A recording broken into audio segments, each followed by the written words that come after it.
आज की कहानी में आप सबका बहुत बहुत स्वागत है। हिंदी रोमांटिक कहानी में सुविचार। जब मैं मार्केट से घर आई तो मैंने देखा कि जीजू घर आए हुए हैं और मम्मी पापा के साथ बातें कर रहे थे। मेरी दीदी 8 महीने की प्रेग्नेंट है तो दीदी ने जीजू को भेजा है शालिनी को अपने यहाँ ले आने के लिए, ताकि मैं दीदी का प्रेगनेंसी के टाइम देख रेख कर सकूं। दीदी ने फ़ोन पर ही मम्मी पापा से बातें कर ली थी और मम्मी पापा ने मैंने कहा था कि मैं चली जाऊंगी, मुझे कोई दिक्कत नहीं है और मैं दीदी के साथ कुछ समय बिता सकूंगी। जीजू को मैंने नमस्ते किया और जीजू ने भी मुझे नमस्ते किया। जीजू की निगाहें मुझे आने बहाने देखती रहती है। उनकी नज़रों से साफ पता चलता है कि मुझे लेकर उनकी फीलिंग कुछ और है। मेरे जीजू इतने स्मार्ट हैं, बहुत ही अच्छे। जीजू दोपहर के समय यहाँ हमारे घर पर लखनऊ आए थे और अब हमें ट्रेन से शाम के घर समय भोपाल के लिए दीदी और जीजू के घर निकल कर था, तो मैंने अपनी पैकिंग समय रहते पर कर ली थी और मम्मी पापा ने कहा शालिनी अपनी दीदी का ध्यान रखना। हाँ, मैं गर्दन हिला दी। अब हमारा घर से निकलने का समय हो चुका था। जीजू ने कहा शालिनी तुम कहाँ ले जा रही हो? तो समय हो चुका है, हम निकले। मैंने कहा हाँ जीजू, मैंने अपनी पैकिंग कर ली, मैं रेडी हूँ। जीजा जी ने कहा कोई बात नहीं है, तुम्हें जो शॉपिंग करना होगा भोपाल चलकर कर लेना। न जाने क्यों मुझे अपनी जीजू से बातें करने में शर्म आती थी और बातें करते करते मेरी नज़रें नीचे हो जाते थे। तभी मैंने जीजू से कहा, अपना सर रख दिया। यह देखकर जीजू थोड़ा मेरे करीब खिसक कर आए ताकि मुझे तकलीफ़ ना हो। अचानक से झटके से मेरी नींद खुली तो फिर जीजू ने कहा शालिनी तुम आराम से लेट जाओ, मैं साइड होकर बैठ जाता हूँ। मैंने कहा नहीं जीजा जी, दिक्कत होगी आपको, मैं लेटूंगी नहीं। जीजू ने कहा तुम्हें नींद आ रही है, तुम लेट जाओ।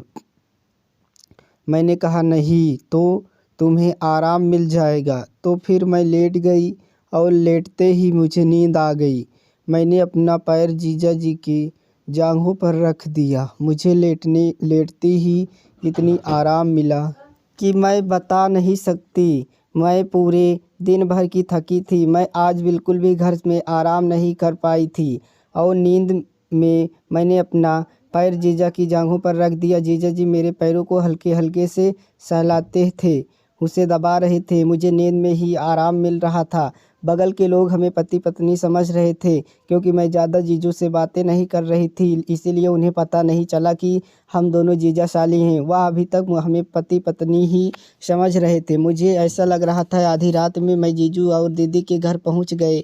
दीदी ने पहुंचते ही मुझे गले लगा लिया और कहा आने में कोई दिक्कत तो नहीं हुई? मैंने कहा नहीं दीदी, जीजू तो किसी भी तरह की कोई दिक्कत मुझे नहीं होने नहीं दिया। दीदी ने अपने कमरे के सामने वाला कमरा ही मुझे ठहराने के लिए दिया, जहां मैं अपना सामान रख दी। दीदी के प्रेगनेंसी का 8वां महीना चल रहा था, इसलिए मैंने सोचा कल से ही मैं घर का सारा काम संभाल लूँगी। यहाँ पर दीदी और जीजू ही रहते थे और कोई नहीं।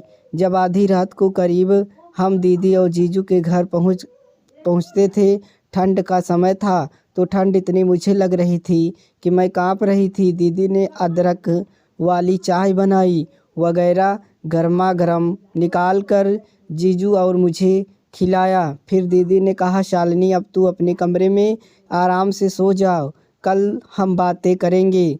तो मैंने अपने कमरे में चली गई। मैं सामान कमरे में यूं ही अभी रख दिया था। मैंने सोचा मैं सुबह अपने सामान को सही से कमरे में समेट लूँगी क्योंकि मुझे कपकपाहट हो रही थी और ठंड बहुत ज़्यादा लग रही थी। सो मैं कंबल में घुस गई और सोने लगी। लेकिन जब भी मेरी आंखें बंद होती मुझे जीजू की वह छुएन याद आती, जो वह मेरे पैरों को सहला रहे थे। मेरे जीजू इतने अच्छे थे कि मैं बता नहीं सकती, लेकिन एक बात मैं आपको बताना चाहूँगी। जब दीदी और जीजू की शादी तय हो रही थी तो जीजू और उसके घर वाले दीदी को देखने घर आए हुए थे। मैं चाय नाश्ता लेकर जीजू और उनके परिवार के लिए जैसे ही हॉल में आई तो जीजू की नज़र मुझ पर पड़ गई और मैंने पहली बार ही इस समय जीजू को देखा था।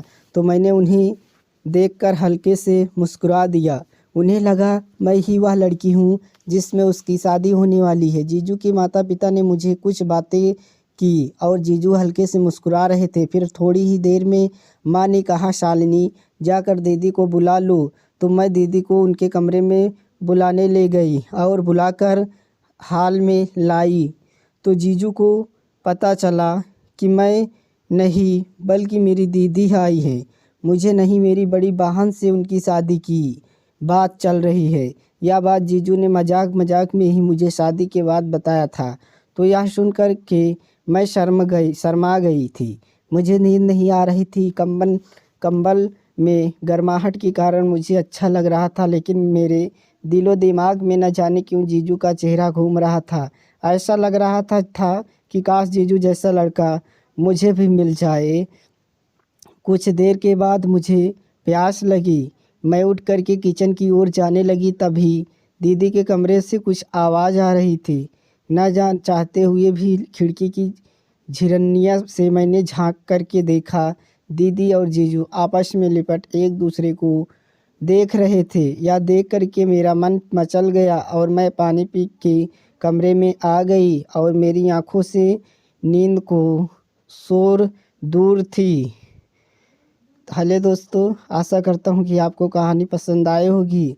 अगर आपको कहानी पसंद आए हो तो आप चैनल को लाइक और सब्सक्राइब कर देना। हम नेक्स्ट वीडियो में फिर से मिलते हैं, ऐसी कहानी लेकर आएंगे।